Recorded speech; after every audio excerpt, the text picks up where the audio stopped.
siempre tempranito para ti. Marcando el rumbo. Para hablar de leyes y para hablar de lo que sería lo que han dicho algunos de los familiares de víctimas que pondrían demanda, que podrían actuar, vamos a analizar entonces la parte legal. Y para ello tenemos aquí dos abogados. Uno, especialista en materia de derecho constitucional, porque estamos hablando de garantía de derechos también para las personas que han fallecido, para las heridas y para las familiares de las víctimas. Y vamos para ello a tener aquí a Gilberto Rodríguez, quien es especialista en Derecho Constitucional. Muy buenos días, Gilberto. Gracias por estar aquí en Marcando el Rumbo. Y yo no sé qué pasó con Rafael, nuestro productor, pero buscó a dos Gilbertos hoy. O sea, son dos. Yo cuando lo vi, aunque no tienen el apellido igual, digo, pero vean acá, pero Rafael, y no se parecen, pero son Gilberto los dos. Y tenemos también un abogado litigante penalista, que es Gilberto Gil, con quien vamos a conversar en el día de hoy. Primero vamos a ver la parte de derecho constitucional. Vamos a ver la Carta Magna, la madre de las leyes en todo el mundo, en cada país, que nos dice desde la parte constitucional. Pasado el acontecimiento, pasado el hecho legalmente, ¿qué nos manda, qué derecho, qué acciones nos puede dar la ventana, la Constitución de la República Dominicana para que los ciudadanos afectados de una forma u otra puedan ejercer sus derechos? Muy buenos días. Muy buenos días. Nuestra Constitución está fundamentada en la dignidad humana. El derecho más importante es el derecho a la vida, el cual evidentemente ha sido vulnerado a través de los acontecimientos que nos tienen a todos consternados. Las familias afectadas tienen las vías para accionar, ya sea de manera penal o de manera civil, para buscar un resarcimiento a los daños causados por esta tragedia. Las víctimas buscan abogados. ¿Los buscarían en el área penal y en el área civil? ¿Podrían hacer las dos acciones juntas? ¿Cuáles acciones real efectivamente puede hacer una persona que hoy se sienta afectada y que quiera utilizar la vía legal para resarcir o para hacer justicia? Claro, bueno, Gilberto Gío, a la orden. La realidad es que el pueblo ha recibido una avalancha de información confusa. Y entre esas informaciones hemos visto que se ha dicho que incluso tienen que esperar para el informe conclusivo poder iniciar acciones legales, lo cual es falso. Las partes pueden accionar civilmente en cuanto a la reparación de la indemnización de los daños y perjuicios en virtud del artículo 1386 que habla de la responsabilidad del propietario por la ruina de edificios. Pueden accionar también... Dilo al paso eso, porque tenemos los oyentes que están ahí para documentarlo. Lo primero es, ¿por qué artículo de la parte civil? 1386 del Código Civil, que establece que el propietario es responsable por la ruina que cause un edificio, ya sea por la negligencia o la culpa en cuanto a su mantenimiento o vicio de construcción. También la ley de protección de los usuarios y consumidores, porque allí eran consumidores, personas que pagaron para entrar, establece su artículo 100 y siguientes, que tienen derecho a la reparación integral del daño todos los consumidores que lo hayan sufrido como consecuencia de la culpa del proveedor, y en este caso es quien provee el espacio físico, la empresa que administra el espacio físico, sus administradores, sus propietarios. También en caso de una negligencia comprobada, como sería el caso de que evidencias sucesivas durante años, durante meses, de que allí hay vicios con posibilidad de causar daño, fueron omitidos, puede ser la base de una querella penal por homicidio culposo, que puede incluso llevar a la prisión a los responsables de no haber prestado atención de aquellas señales que inevitablemente daban como posible el colapso del edificio.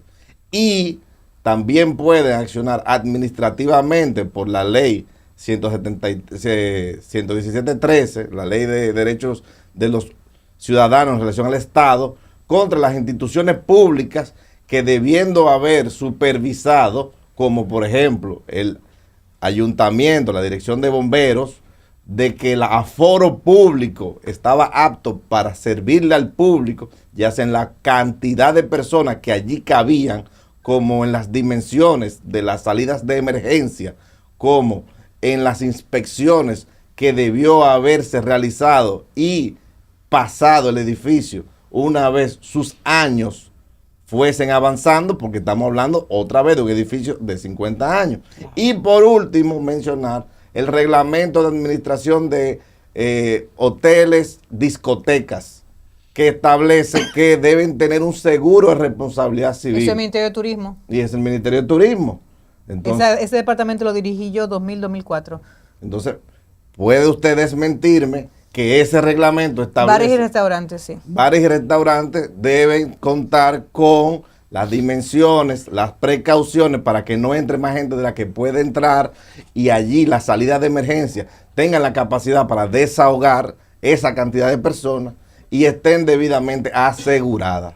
Las víctimas, sus familiares, los hijos, los parientes, los dependientes pueden acercarse a la justicia y de hecho ya una coalición de abogados estamos a la disposición de manera gratuita de darle el servicio a estas personas para que puedan reclamar por la vía que ellos entiendan pertinente de aquellas que les he mencionado sus derechos.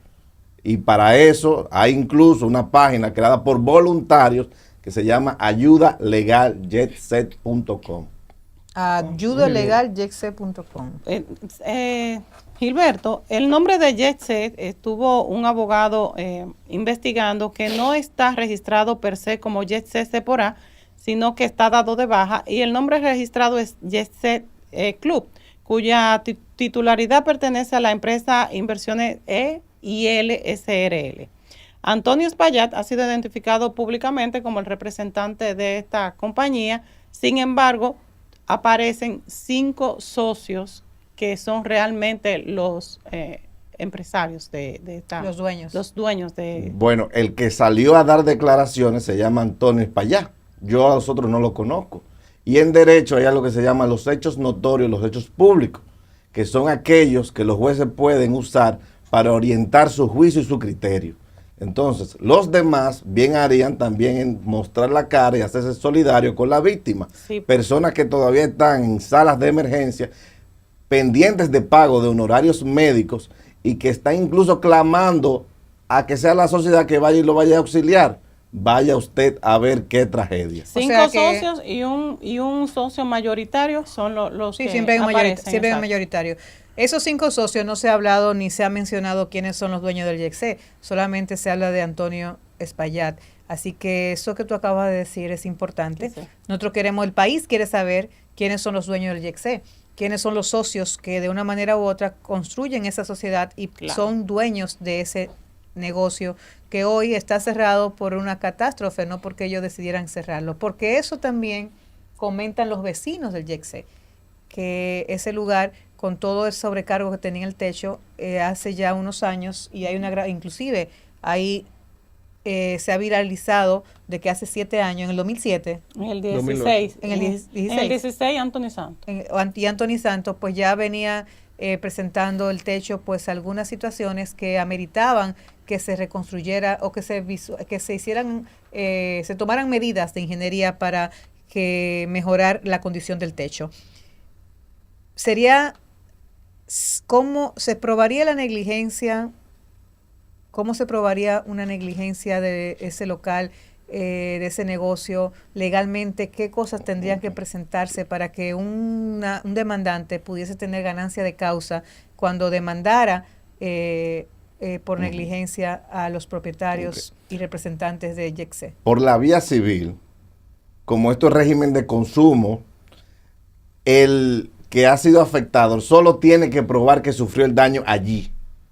Porque la presunción jurídica, aunque la palabra presunción en el lenguaje común da a entender de que no se tiene una prueba fehaciente, en justicia una presunción jurídica goza de un revestimiento legal.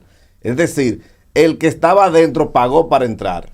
Entonces hay un contrato de servicio implícito.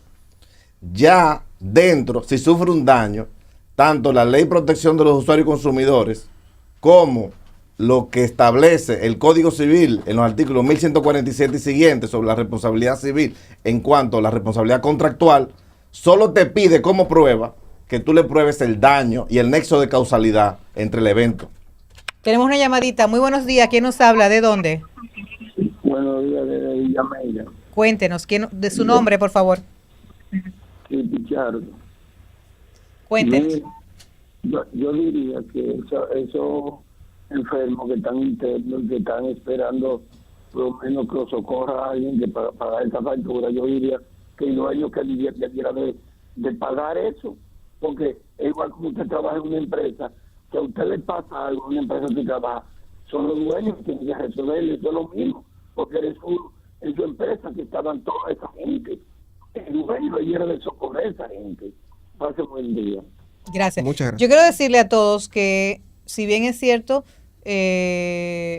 estamos hablando de que deberían las empresas asumir responsabilidad, no menos cierto es que todos los que están en hospital están siendo atendidos con o sin dinero. Primera vez en la historia que, o mejor dicho, desde hace años aquí, cuando usted va a un hospital o a una clínica privada, si usted no deposita dinero, usted no lo atienden. En esta catástrofe eso se ha roto por la emergencia y todas las víctimas han sido atendidas, pero esperemos que los gastos de todo eso sean resarcidos. Sí, buenos días. ¿Quién nos habla? ¿De dónde?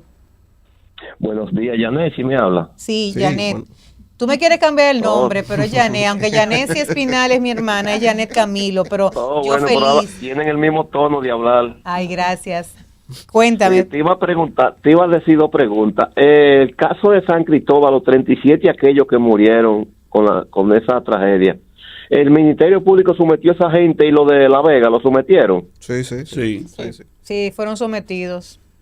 pero fueron sometidos y no le han dado para afuera todavía, están adentro todavía. Lo que pasa es que yo quiero decirte que la pena máxima generalmente para estos casos, según nuestra ley, son 2 años. O sea que tampoco No, pero piensen que son muchos que- años. ¿Sabes? Quiero decirte que este país se ha vuelto en dinero y en política, que es lo que lo que disuelve todo como un café, como un azúcar en café.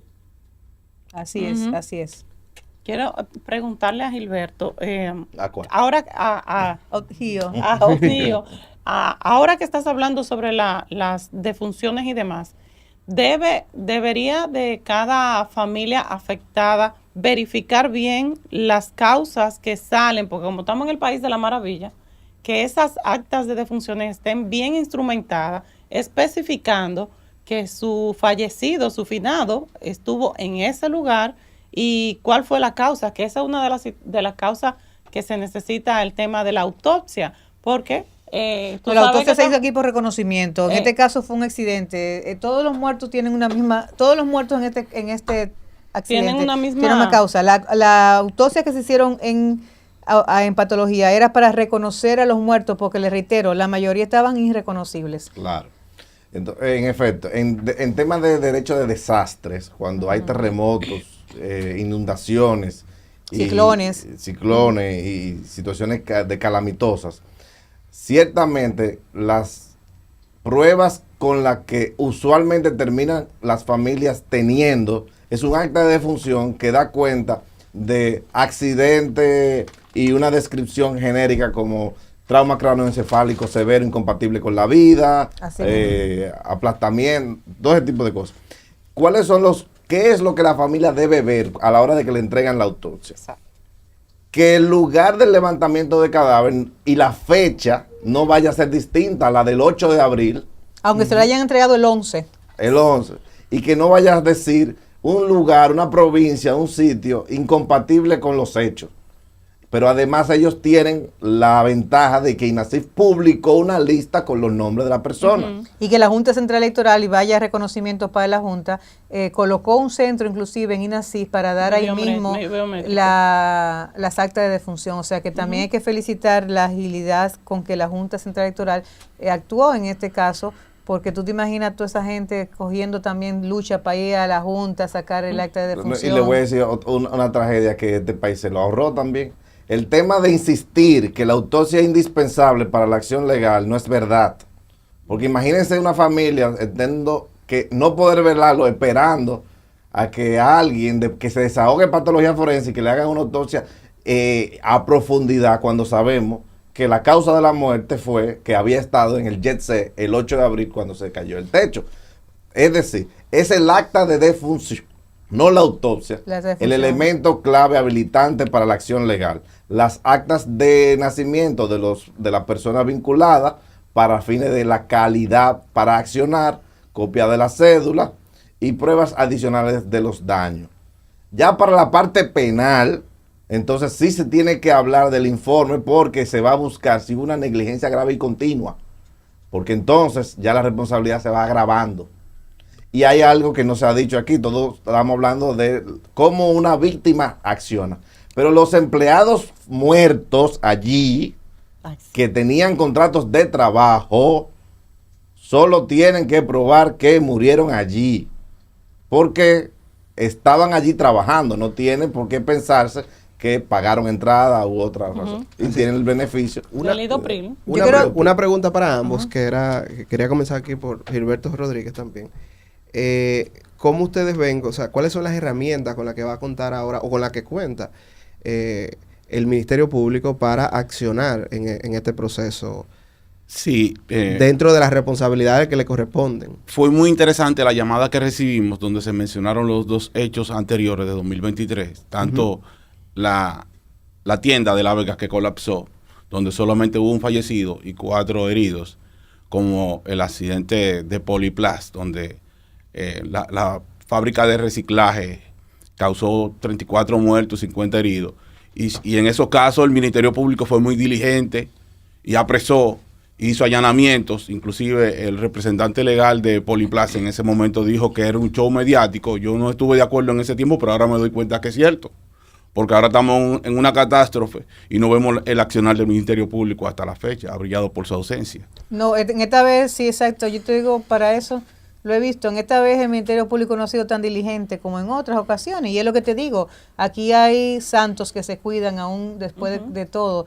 Y aquí hay figuras que son manejadas de una manera y otras de otra. Hubiésemos querido ver con 200 y pico de muertos a un Ministerio Público más diligente, más solidario, activo, más humano. Señor, este país ha vivido una tragedia que usted la piensa, pero todavía uno, porque estamos tan cercanos, no valora no solamente el hecho de las muertes, sino los efectos a futuro que tiene esta tragedia, lo que significa para el país, para la salud mental de los dominicanos, para los que murieron, de la forma que murieron, sus familiares. Usted sabe lo que es un padre no poder abrazar a su hijo porque estaba desbaratado, porque no tenía físicamente, hubo que armarlo. Ustedes no saben los problemas que tuvo patología para identificar a la mayoría de esas víctimas. Esa muchacha fotógrafa, reitero, que sale hablando, dice, o sea, esa niña que le tocó tomar toda esa fotografía, dice que en un momento ella casi se desploma. Es que nosotros no estamos preparados para ver. Nosotros no comemos un pollo, una gallina, matamos un lechón, le sacamos la tripa,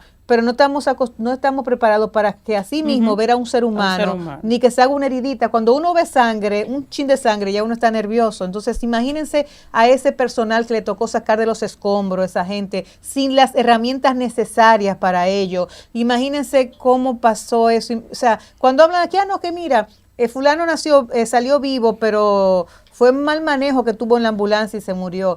Es que ustedes no saben todo el tema también, que vamos a invitar a Rafael, atiende ahí a un médico, los traumas que conllevan cuando tú tienes un accidente de esa magnitud, que puede tener un coágulo de sangre, que te llega al cerebro, que te va caminando al paso. O sea, son muchas consecuencias de que te puede suceder, no solamente la muerte en el momento, como le pasó a la mayoría de los que estaban debajo del muro, que murieron isofacto porque fue en la cabeza que le cayó, lo más delicado. Pero vamos a la parte legal. Nosotros tenemos el defensor del pueblo que ha recomendado a las familias afectadas que ejerzan sus derechos legales y que no queden, para que no queden desamparadas en medio del dolor. Y recordó precisamente el tema de reclamar compensaciones a través del seguro de contrato por la discoteca, lo que tú acabas de decir de los contratantes, pero para un procedimiento amparado por la ley dominicana. Pero también pueden reclamar, bueno, el que tiene un contrato laboral tiene un mecanismo diferente al que era el usuario del local. Yo creo que tú repitas esa parte, que lo abordaste muy bien, para que los que nos están escuchando sepan cuáles acciones tienen o pueden ejercer los familiares, tanto de los empleados que murieron como de las personas que murieron usando la discoteca Yexé. Pueden accionar por el Código Laboral los empleados, por el Código Civil Accesoriamente, usando también la Ley de Protección de los Usuarios y Consumidores, las víctimas y familiares de las víctimas. Y podrán accionar aquellos que deseen complementariamente sumarse a una querella penal, aquellos que una vez el informe salga y el Ministerio Público presente acusación, se quieran adherir a la acusación del Ministerio Público y se quieran constituir en actores civiles. Mi recomendación, que se haga una gran acción colectiva, que los abogados que se hayan voluntariado o que tengan clientes privados tomen conciencia de la importancia de las mejores prácticas en litigación de desastres, que son concentrar en la mano de uno o pocos jueces la gran mayoría de los casos para fortalecer los casos de todos en común, porque este será sin duda un caso histórico en la República Dominicana.